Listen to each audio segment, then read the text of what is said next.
May usok mga tol.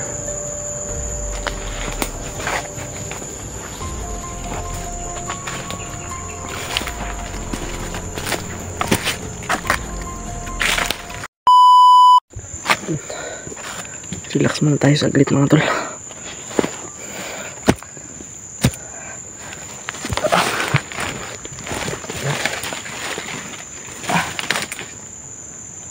So ngayon mga tol, po sa inyo yung mga pangyayari na hindi po nakita dito sa kamera. Ngayon lang po ako nakapag-on ng kamera mga tol. At yun, mga pangyayari mga tol, narinig ko yung mga putok na baril ni Kuya Bads, pero hindi ako nakalapit dahil sobrang dami pong humabol po sa akin. At yun mga tol,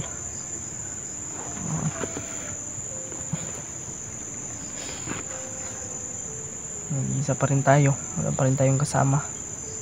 At nagpapasalamat po ako dahil hindi po tayo pinabayaan ng Panginoon. At hindi ko rin po pinabayaan yung aking sarili mga tol, na ganun palagi tayo nagsusuka ng dugo. Nangangayayat nga tayo ngayon, pero okay lang, importante ay ligtas tayo.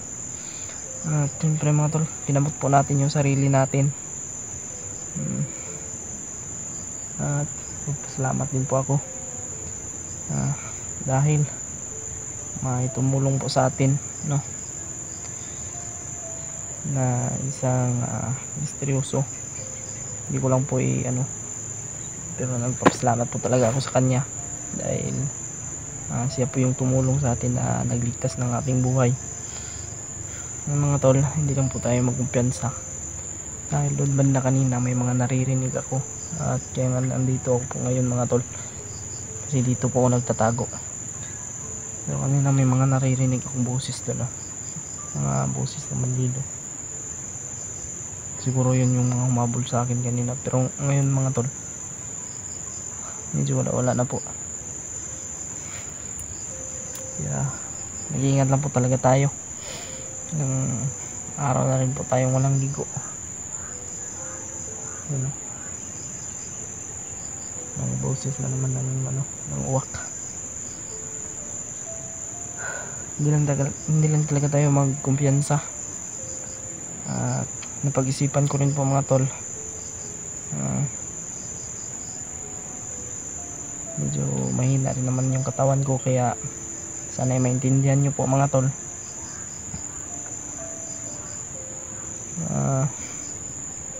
Baba muna siguro ako mga tol, sana ay maintindihan nyo po.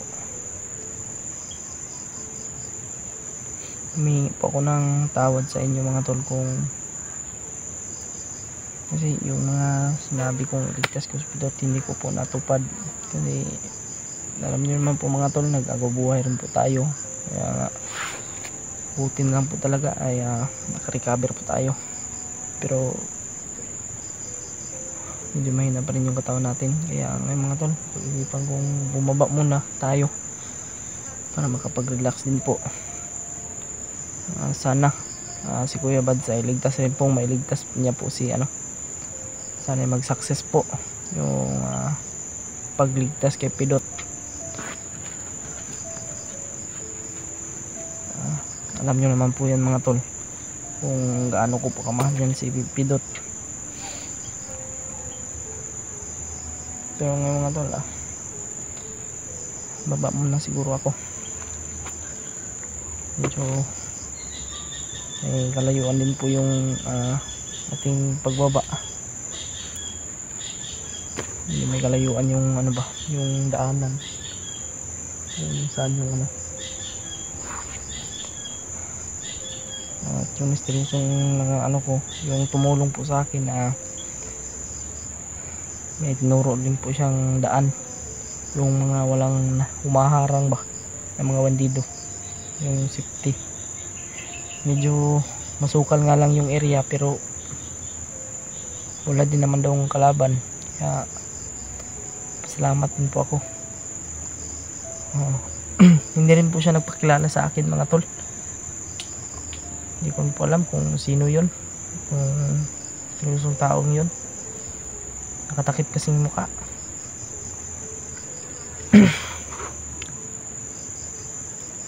At sana rin po si Spider-Man ay bumalik na po yung pag-iisip niya, no? Yung matinong pag-iisip niya, kasi marami rin pong nangangailangan sa kanya. Tapos yan nga po yung boses ko mga tol, medyo nag-iba kasi masama yung pakiramdam natin. Kaya nga nilalabanan ko lang po yung sakit, no, na ating nararamdaman.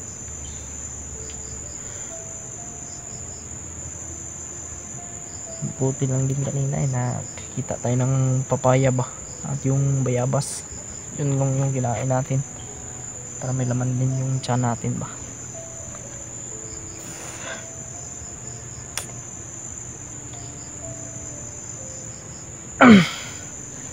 Huwag lang tayong padalos-dalos talaga kasi yun, pero parang totoo naman yung sinabi ng misteryosong tao na yon, na basta doon lang daw po talaga ako dadaan. Kung may binigay nga siya dito, pero hindi ko lang daw ipakita to. Kung mag video man ako, hindi ko lang daw po ito ipakita kasi baka may makaalam ba mga tol. Medyo pagod tayo, pero okay lang, laban tayo. Sana maintindihan nyo po ako mga tol ko,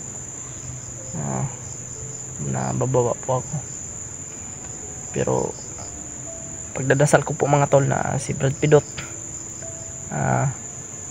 sana ay maililigtas po ni Kuya Bads ng tagumpay. Sana ay mag-success po, no? Yan lang po yung ano natin mga tol, panglaban, yung dasal.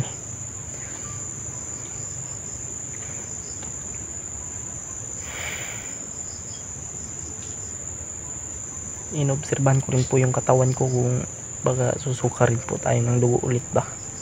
Kaya ako pang inaobserbahan ang akong katawan, yung ano ko.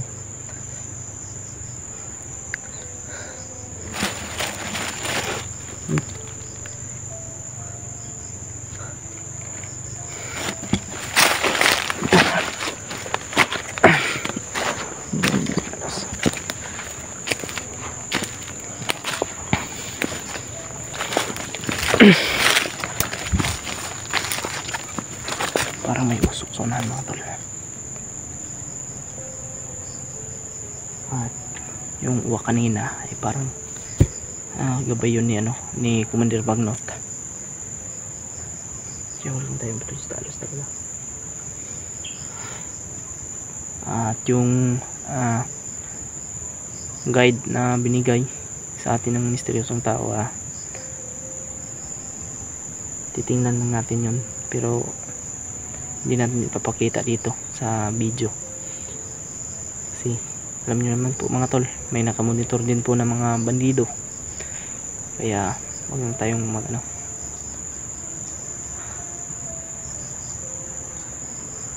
siyempre yung pag video natin mga tol, i-ano natin to mga tol, kasi para mas mabilis po tayong makarating dun sa kung saan yung daanan ba. Medyo malayo yung daanan, pero may mga naririnig na po akong mga mga tol, mga ng motor ba, tunog ng motor.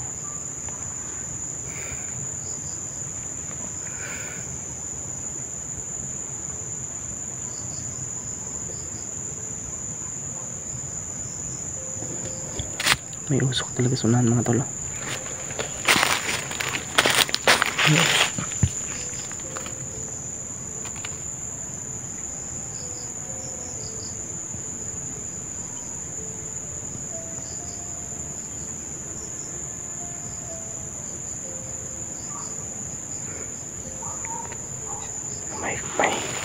Parang may aso rin. May tumatawal na aso.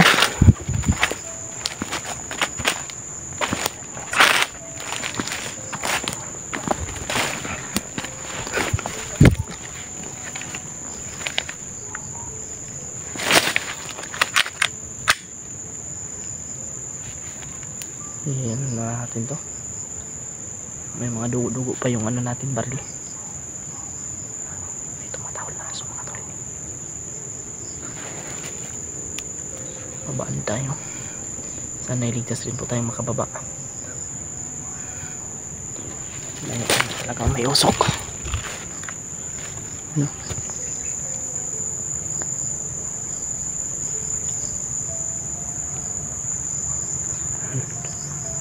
May usok mga tol.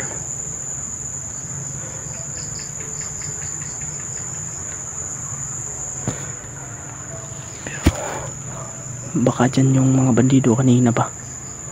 Baka dyan yung mga bandido kanina standby.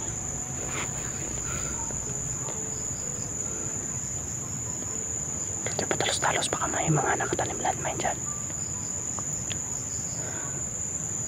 Tingnan rin po natin, baka may mga naiwan na ano ba, baka may bala o pagkain ba. Tingnan natin mga tol. Pero hindi tayo patalos-talos. May aso, may boses ng aso.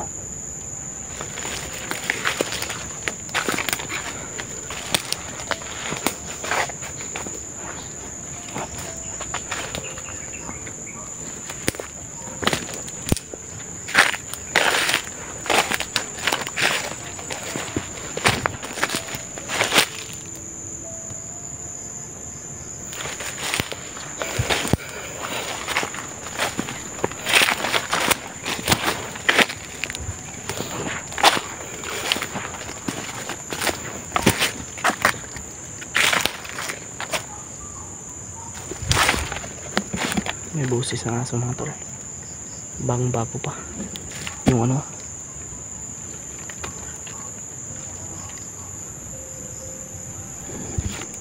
Bago pa.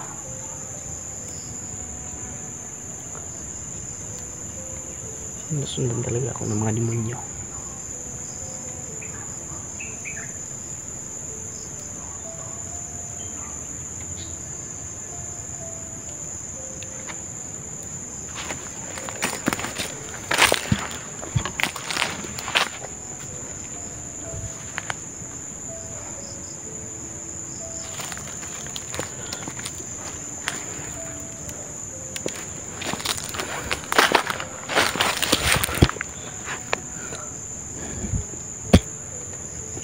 Mga tol, parang wala naman atang ano, kasi walang ingay eh, pero kapag ganitong ano sitwasyon, ganito katahimik, delikado ito eh. Pero tayo talos mga tol, baka patibong lang itong ginawa nila ba, ganitong senaryo ba, baka patibong ito. Hindi tayo pwede magtagal dito mga tol. Tuloyin natin yung binabalak natin. Baba muna tayo. Pinilit ko talagang lakasan yung loob mga tol. At lakasan yung katawan ko para maililigtas natin yung ano natin, sarili. Huwag natin pahinaan natin. Hindi tayo tataan.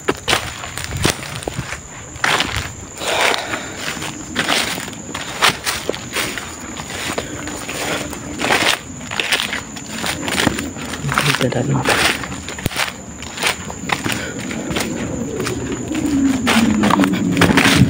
Airplane mga tol. Aeroplano. Aeroplano. Gusto kong sumakay sa mga ganyan eh. Wala pa tayong ano. Solid.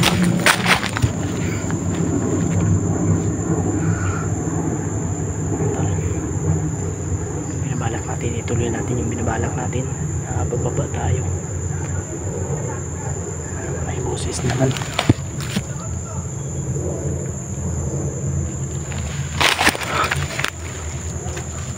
Yan yung mga umabol sa akin mga tol. Mga umabol yan sa akin mga tol. Parang hinahanap ako ba?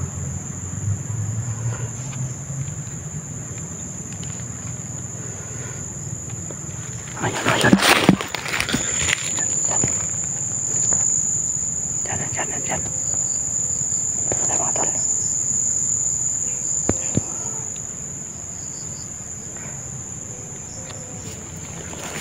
Ayan, yung dito.